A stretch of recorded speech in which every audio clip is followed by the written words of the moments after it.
Radio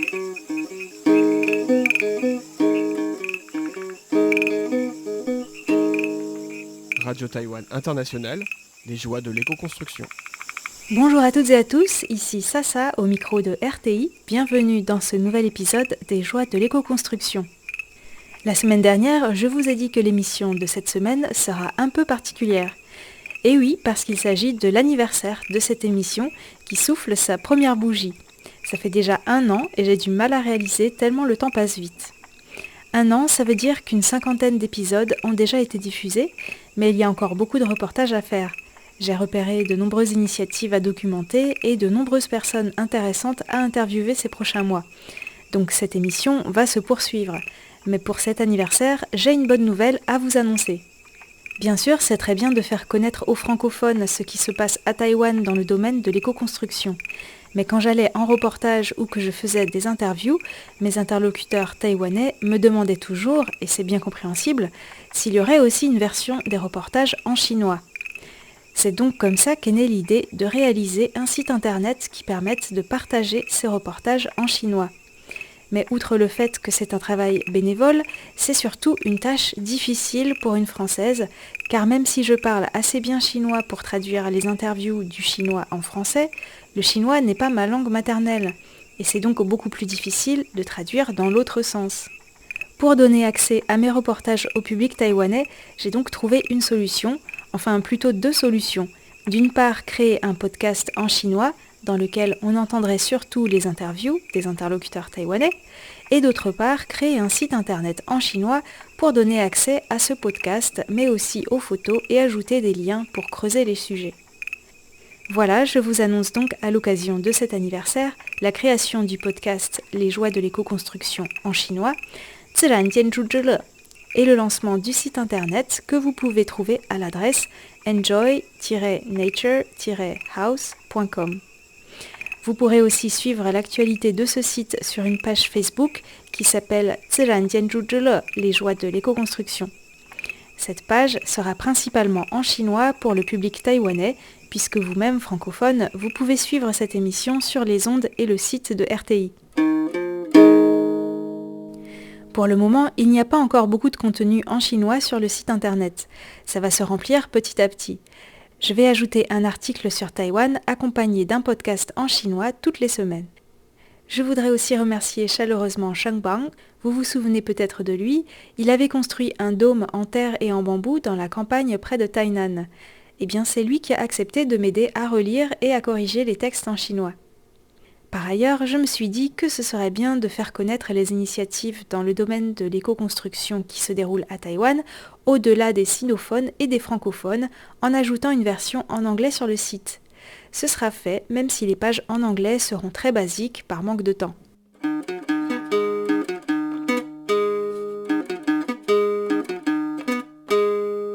J'ai aussi constaté que les Taïwanais sont intéressés par ce qui se passe dans le domaine de l'éco-construction dans d'autres pays, donc je vais ajouter prochainement une page sur la France pour présenter par exemple les Carter, le réseau de chantiers participatifs Tuisa, Bellastock qui promeut la réutilisation des matériaux, le réseau français de la construction en paille, le prix Terra Fibra, les centres de formation comme Amaco et Le Gabion, l'entreprise Cycleterre, etc.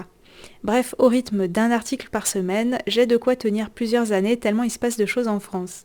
Bien sûr, j'évoquerai aussi des initiatives qui se déroulent dans d'autres pays.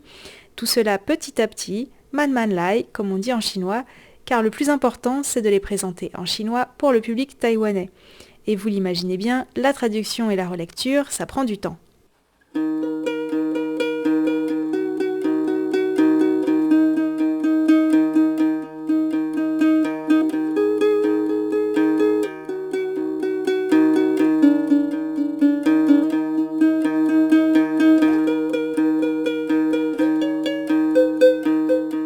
Il y a environ 1 an, alors que je lançais cette émission, j'ai découvert le mouvement pour une frugalité heureuse et créative dans l'architecture et l'aménagement des territoires urbains et ruraux.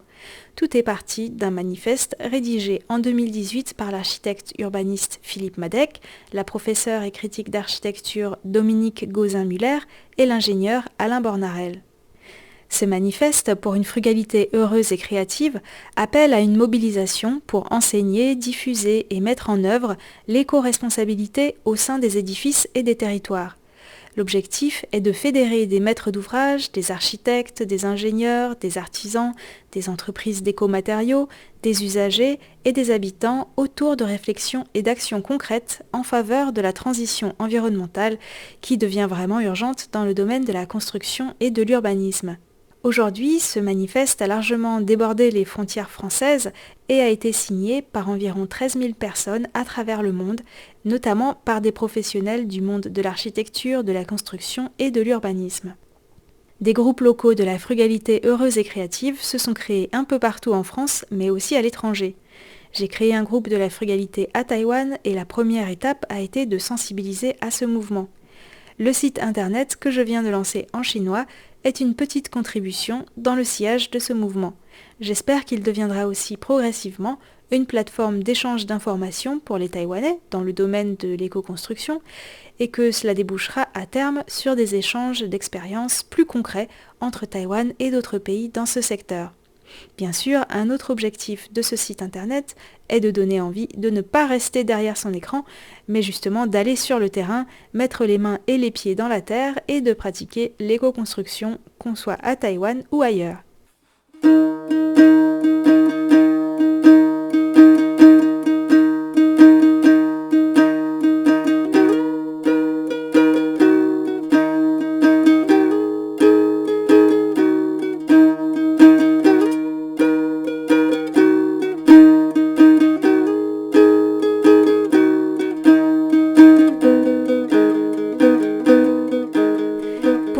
Je voudrais faire un petit bilan après un an d'émission. Bien qu'il y ait encore énormément de reportages à faire, je crois que j'ai déjà pu vous donner une vue d'ensemble sur l'éco-construction à Taïwan, avec quelques exemples chez les différents peuples autochtones, qui utilisent par exemple le bambou ou l'ardoise, avec aussi des exemples de constructions traditionnelles telles que les maisons en adobe, tokatsu, ou les murs en torchis sur des lamelles de bambou. Il y a aussi des exemples plus modernes tels que le dôme en bambou et en terre ou l'utilisation du bois dans la rénovation du bâtiment qui est devenu le musée des beaux-arts de Jiayi. Au départ, je pensais surtout que j'allais parler d'architecture, de technique et de matériaux dans cette émission, en lien avec les aspects culturels bien sûr. Et finalement, j'ai découvert qu'en plus de cela, ce qui était aussi très intéressant, c'était les histoires que les personnes qui pratiquent l'éco-construction avaient à raconter. Quel cheminement les a conduits à l'éco-construction ? Pourquoi s'intéressent-elles à ce domaine ? Qu'est-ce que ça leur apporte dans la vie ? Leurs réflexions sur l'environnement, la société et la vie sont souvent très riches et j'espère que tout cela vous a également fait réfléchir. Sur le plan personnel, vous vous en doutez, cela m'a aussi beaucoup apporté. J'ai pu participer à des ateliers, visiter des endroits où les touristes ne vont pas d'habitude, découvrir des facettes peu connues de Taïwan, que ce soit dans les villes, à la campagne ou à la montagne. J'espère qu'à travers ces émissions, je vous ai aussi fait découvrir des facettes de Taïwan que vous ne connaissiez pas encore.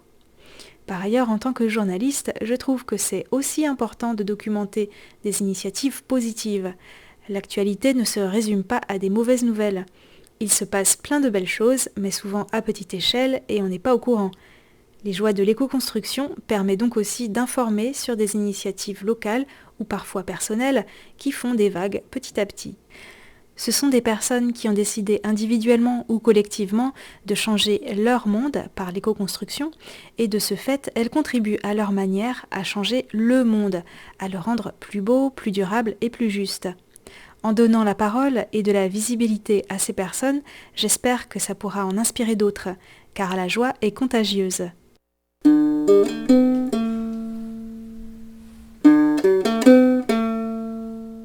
Voilà, c'est sur ces paroles que je clôt cette émission et je vous laisse maintenant explorer le site. Si vous avez des amis taïwanais qui pourraient être intéressés, n'hésitez pas à leur envoyer les liens vers le podcast et le site. Vous pourrez trouver les adresses sur la page de l'émission d'aujourd'hui sur le site de RTI.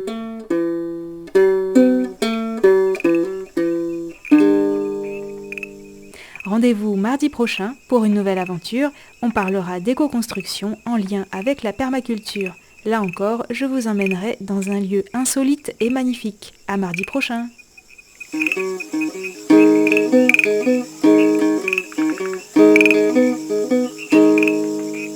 Taïwan International, les joies de l'éco-construction.